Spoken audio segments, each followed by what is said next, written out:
Os segredos da mente milionária, parte 10. O quarto elemento é o recondicionamento. Iniciarei esse processo na parte 2, em que apresento os arquivos mentais que criam a riqueza. Agora, vou retornar à questão do condicionamento verbal e expor os passos que você pode dar desde já para começar a rever o seu modelo de dinheiro. Passos para a mudança, programação verbal. Conscientização. Escreva as frases que você ouvia sobre dinheiro, riqueza e pessoas ricas quando era criança. Entendimento. Escreva sobre como essas frases vêm afetando a sua vida financeira até hoje. Dissociação. Você percebe que esses pensamentos representam apenas o seu aprendizado passado, que eles não são parte da sua anatomia, não são quem você é.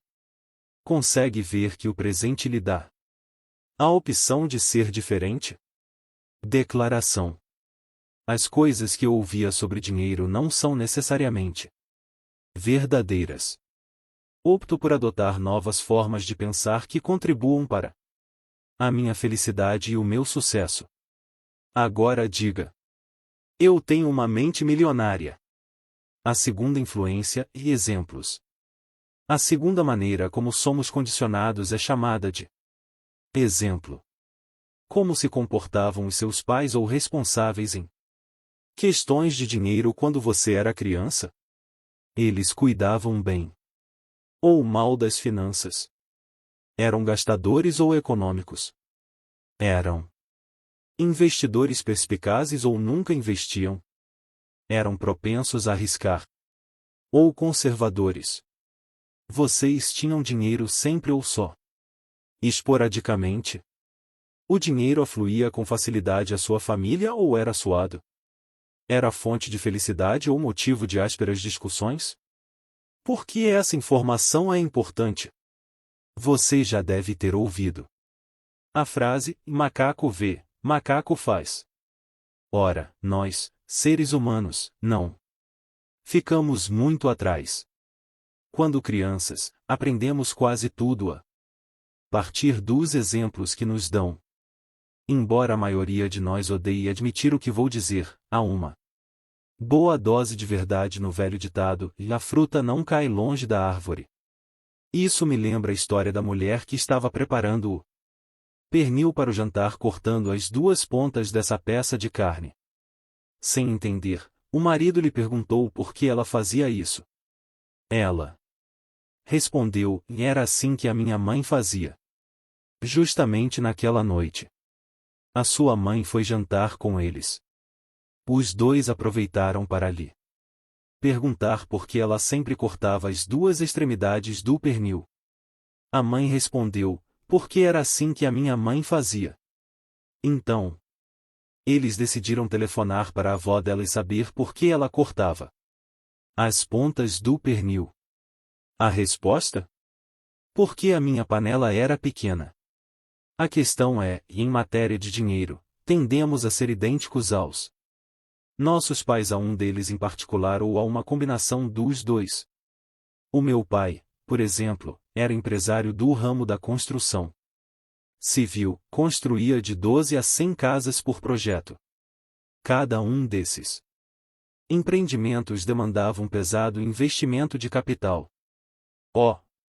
Meu pai precisava empenhar tudo o que tínhamos para fazer empréstimos nos bancos até as casas serem vendidas e o dinheiro começar a entrar.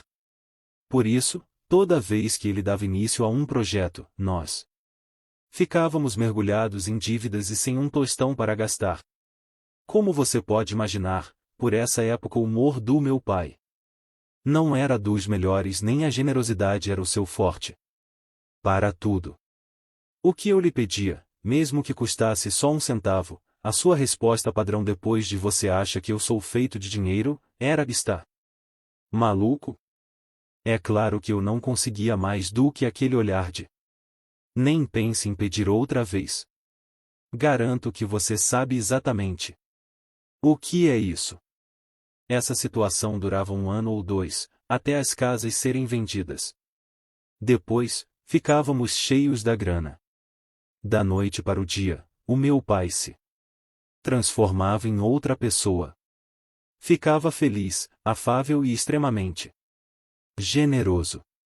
Até me perguntava se eu precisava de dinheiro. Eu tinha ganas de lhe devolver aquele olhar da época das vacas magras, mas, como não era bobo, dizia apenas, claro, pai, obrigado. E revirava os olhos. A vida era boa até o maldito dia em que ele chegava em casa, anunciando: encontrei um ótimo terreno. Vamos construir. Novamente. Lembrou-me muito bem de que eu costumava dizer: fantástico, pai, boa sorte. Com o coração apertado por saber do período de dureza que teríamos pela frente. Até onde consigo me lembrar, esse padrão já existia quando eu tinha 6 anos de idade e durou até os meus 21 anos, quando saí definitivamente de casa. Foi quando tudo mudou, pelo menos era assim que eu pensava. Nessa época, terminei os estudos e me tornei, como você há de imaginar, construtor. Depois me meti em vários negócios relacionados com projetos de construção. Por algum estranho motivo, após ganhar pequenas fortunas, em pouco tempo eu estava de novo na pindaíba. Então, começava outro negócio, sentia-me novamente no topo do mundo e, um ano depois, me via mais uma vez no fundo do poço.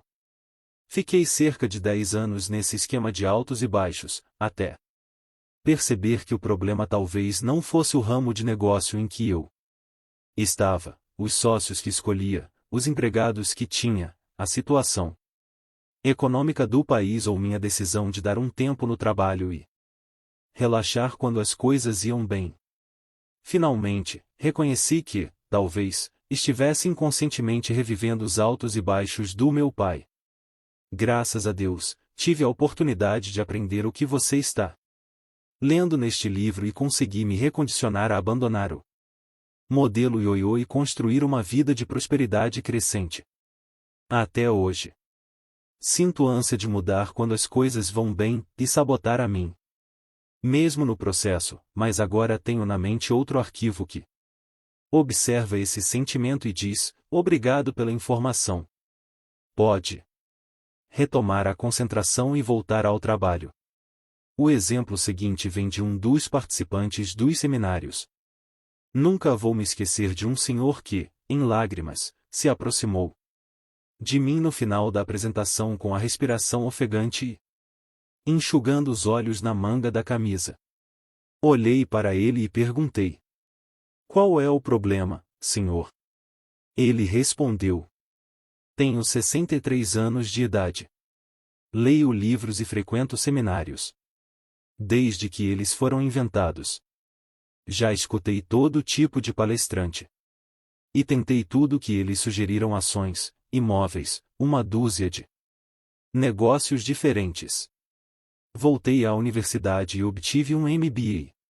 Tenho 10 vezes mais conhecimento do que a média das pessoas e jamais alcancei o sucesso financeiro. Em todos esses anos, sempre comecei muito bem e acabei de mãos vazias e nunca soube por quê. Eu me achava um completo idiota até hoje. Depois de ouvir o que você falou e processar as informações, finalmente as coisas começaram a fazer sentido. Não há nada errado comigo. Simplesmente trago o modelo de dinheiro do meu pai gravado na mente, e esse tem sido o meu castigo.